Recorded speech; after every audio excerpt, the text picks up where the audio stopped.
আপনারা দেখছেন এখন আমি দাঁড়িয়ে রয়েছি নবপল্লী লোকনাথ মন্দির লোকনাথ সরণি অর্থাৎ লোকনাথ নগর ওয়ার্ড নাম্বার 4। এটা নবপল্লী বারাসাত লোকনাথ নগরের চিত্র। দেখে মনে হবে যেন দীঘার সমুদ্র চলে এসেছে বারাসাতে। দেখুন দুদিন বৃষ্টি হয়েছে, এই বৃষ্টিতে পুরো লোকনাথ নগর ভাসছে জলে, সব জলে তলিয়ে গিয়েছে। কি অবস্থা দেখুন, জল থই থই করছে, যেদিকে তাকাচ্ছেন শুধু জল আর জল। আর এই পথ দিয়েই এখানকার পল্লীবাসী মানুষজনেরা প্রতিনিয়ত রুজি রোজগারের টানে কেউ অফিসে, কেউ চাকরিতে, পড়ুয়ারা স্কুল কলেজে তারা যাতায়াত করে থাকেন। এই যে রাস্তাটা দেখছেন, দেখুন কতটা জল, হাঁটু অবধি জল। এই জল কখনো কখনো কোমর ছাপিয়ে যায়। এই জলের মধ্যে দিয়ে তাদের যাতায়াত করতে হয় প্রতিনিয়ত। এই জলযন্ত্রণা তাদেরকে ভোগ করতে হয় এই পল্লীবাসীকে। এবং এই জল সরবার কোনো রাস্তা নেই, একমাত্র সূর্যের তাপ ছাড়া এই জল যাবারও কোনো পথ নেই। তার ফলে কি হয়, প্রত্যেক বৎসর এই বর্ষাকালে 2-3 দিনের বৃষ্টি হলেই এই যে জল জমে, এই জল 3-4 মাস লেগে যায় এই জল কমতে। আর এই দীর্ঘ 3-4 মাস ধরে মানুষ এই জলের ভেতর দিয়েই তাদেরকে প্রতিনিয়ত তাদের যাতায়াত করতে হয়, রুজি রোজগারের জন্য তাদের পথে বাহির হতে হয়। বিশেষ করে বাচ্চারা বা মহিলারা যারা হাঁটু পর্যন্ত, কোমর পর্যন্ত জলের মধ্যে নেমে তাদেরকে এই পথ দিয়েই যেতে হয়। একটু এগোলেই লোকনাথ মন্দির, আর একটু পেছন দিকে যে রাস্তাটা চলে গিয়েছে সোজা সৈনিক নগরের দিকে।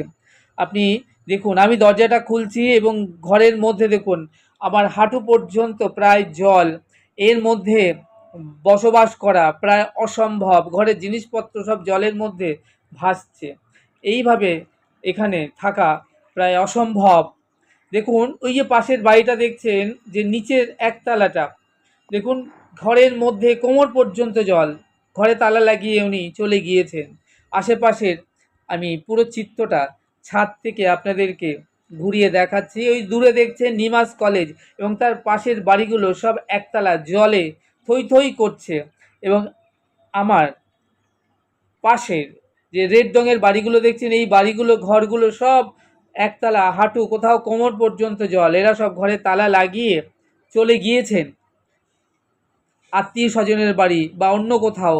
এখানে থাকা প্রায় অসম্ভব। এটা নিত্য দিনের, নিত্য বৎসরের এই একই জল যন্ত্রণার কথা বহুবার জানানো হয়েছে প্রশাসনকে নানান জায়গায়, কিন্তু কোনো সুরাহা এর হয়নি।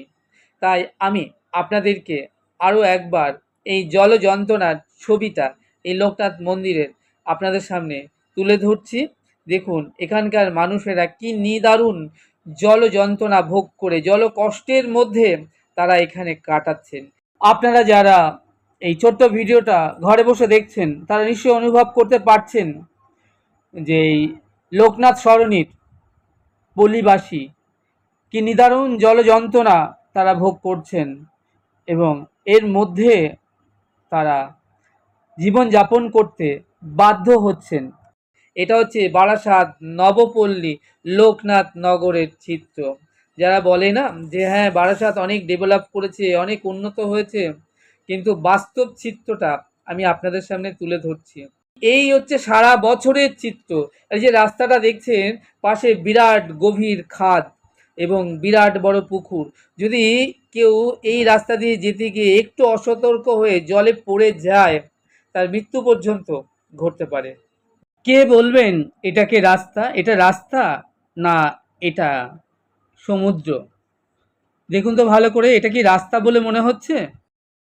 একটু অসতর্ক হলেই যে কোনো মুহূর্তে প্রাণহানি, জীবনহানি হয়ে যেতে পারে এই গভীর খাদের মধ্যে, পুকুরের মধ্যে তলিয়ে গিয়ে।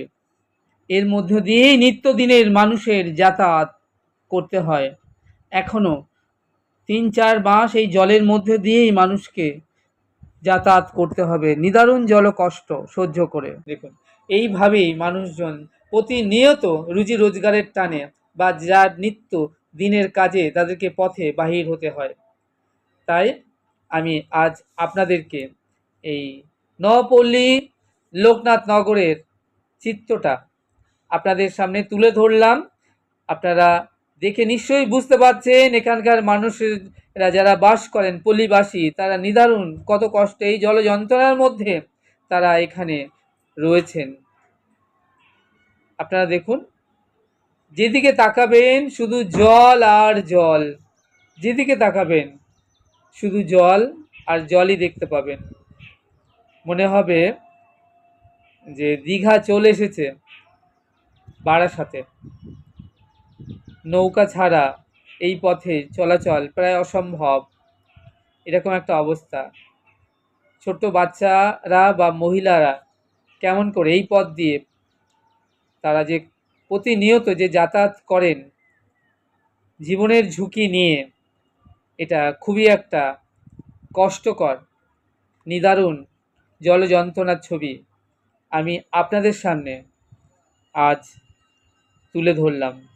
শুধুমাত্র নবপল্লী এই লোকনাথ নগরই নয়, বারাসাতে এরকম বহু এলাকা রয়েছে যেখানে মানুষ জল যন্ত্রণা ভোগ করে নিদারুণ কষ্টের মধ্যে তারা বসবাস করেন এবং যাতায়াত করে থাকেন। আপনারা এখন দেখছেন বারাসাত নবপল্লী লোকনাথ নগর এর যে জল যন্ত্রণার এক নিদারুণ চিত্রপট আমি আজ আপনাদের সামনে তুলে ধরলাম। নমস্কার।